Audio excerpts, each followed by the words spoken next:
तो एक बार रहीम दास जी गोवर्धन में श्रीनाथ जी का दर्शन करने गए। एक तो अल्हड़ भेष में रहते थे, ऊपर से इनके किसी कारण से इनको मंदिर में नहीं घुसने दिया, और जैसे ये मंदिर में घुसने लगे तो लोगों ने इनको धक्का दे दिया। कहाँ घुसे चले जा रहे हो, यहाँ पर विजातियों का प्रवेश नहीं है और तुम्हारे जैसों का तो बिल्कुल प्रवेश नहीं है। रहीम जी को इतना क्रोध आया, ठाकुर जी को ही सुनाने लगे बाहर बैठ करके। बोले आप कैसे परमात्मा हो, कैसे स्वामी हो, कैसे भगवान हो, इतनी दूर से मैं चल करके आया और आप मुझे दर्शन नहीं दे रहे हो, लोगों के द्वारा मुझे बाहर करवा रहे हो। इतने क्रोध में आ गए श्री रहीम जी। ठाकुर जी भीतर खड़े खड़े उनको पसीना आने लगा, बाहर खड़े खड़े रहीम जी गुस्सा कर रहे हैं। गुसाई जी भोग लेकर के गए।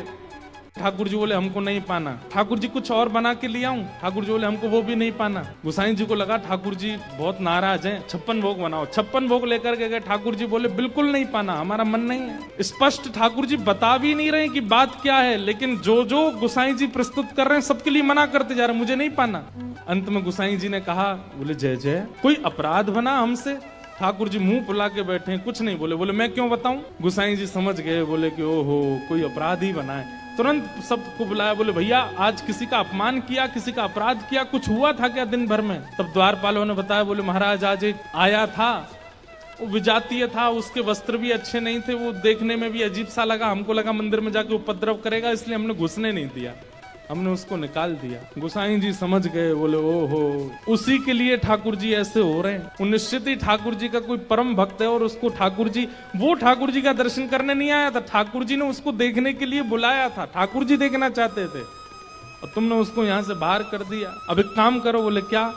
सुंदर प्रसाद बनाओ, प्रसाद बना करके सिद्ध करके वो यहीं कहीं बैठे होंगे, ज्यादा दूर गए नहीं होंगे, उनको लेके आओ। मंदिर में प्रसाद सिद्ध हो रहा था रहीम जी को प्रसन्न करने के लिए, लेकिन ठाकुर जी इतने व्याकुल हो गए। बोले अभी तो चूल्हा जलाएंगे, कढ़ाई धरेंगे, तब कुछ बनाएंगे, तब तक रहीम जी वृंदावन पहुंच जाएंगे। इतने में ठाकुर जी ने क्या किया, ठाकुर जी के सामने जो सोने की थाल में प्रसाद रखा था, ठाकुर जी ने वो थाल उठाया बड़ा सा और अपने कंधे पर रखा, खुद ही चले गए, स्वयं ही चले गए। यहाँ रहीम जी गोविंद कुंड पर बैठे थे, खूब गुस्सा हो रहे थे, ठाकुर जी को भली बुरी सुना रहे थे। लेकिन जैसे ही देखा गिरिराज पर्वत से उतरते हुए श्याम सुंदर आ रहे हैं, और झांकी कैसी है, कटिकाचनी पहनी है, मोरपिच्छ पहना है, जो स्वरूप ठाकुर जी का ऐसा रहता है, हाथ में वंशी लेकर के, और ठाकुर जी यहाँ कंधे पर विशाल थाल लेकर के ऐसे उसको संभालते हुए ठाकुर जी आ रहे। आहा रहीम जी के लिए रहीम दास जी ने उसी समय ठाकुर जी की छवि का वर्णन किया।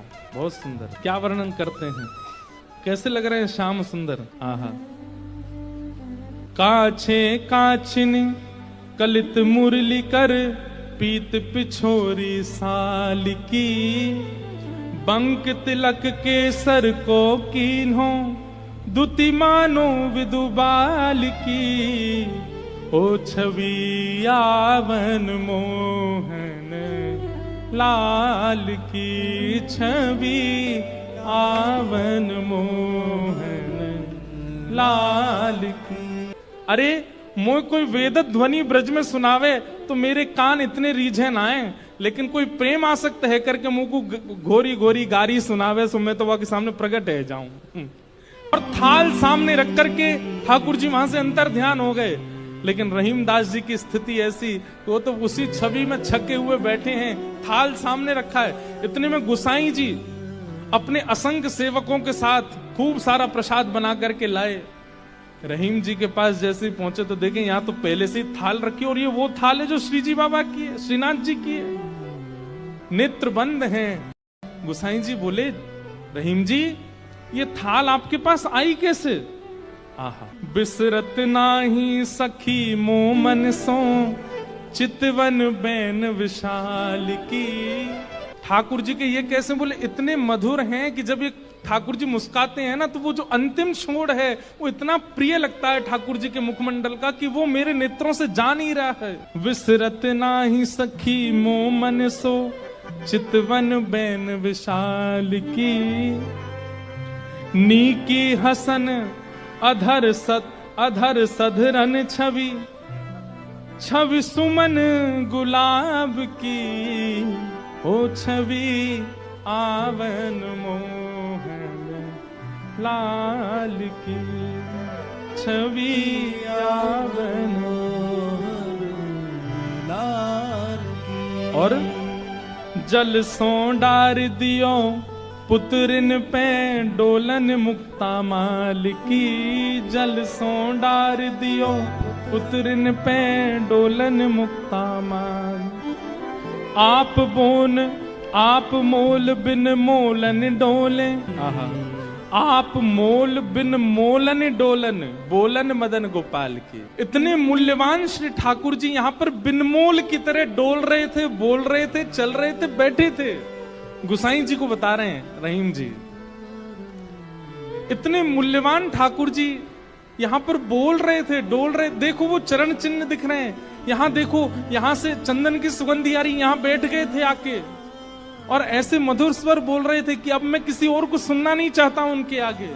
अरे यह स्वरूप निरखे सोई जाने, अरे जिसने वो स्वरूप देखा होगा, यह स्वरूप निरखे सोई जाने, यही रहीम के हाल की। यह स्वरूप निरखे सोई जाने, यही रहीम के हाल की। ओ छवि आवन मोहन लाल की, छवि आवन मोहन लाल की। वहां रहीम जी के नेत्र सजल हैं और यहाँ गुसाई जी के सुनते सुनते नेत्र सजल हो गए। वाह ठाकुर जी, आपकी लीला। यहां हम इतनी सामग्री सिद्ध कर रहे थे रसोई में, लेकिन आपसे इतनी प्रतीक्षा भी नहीं हुई, आप अपनी थाल लेकर के आ गए और ऐसी लीला करके गए रहीम दास जी के पास आकर के। ऐसे हमारे ठाकुर जी।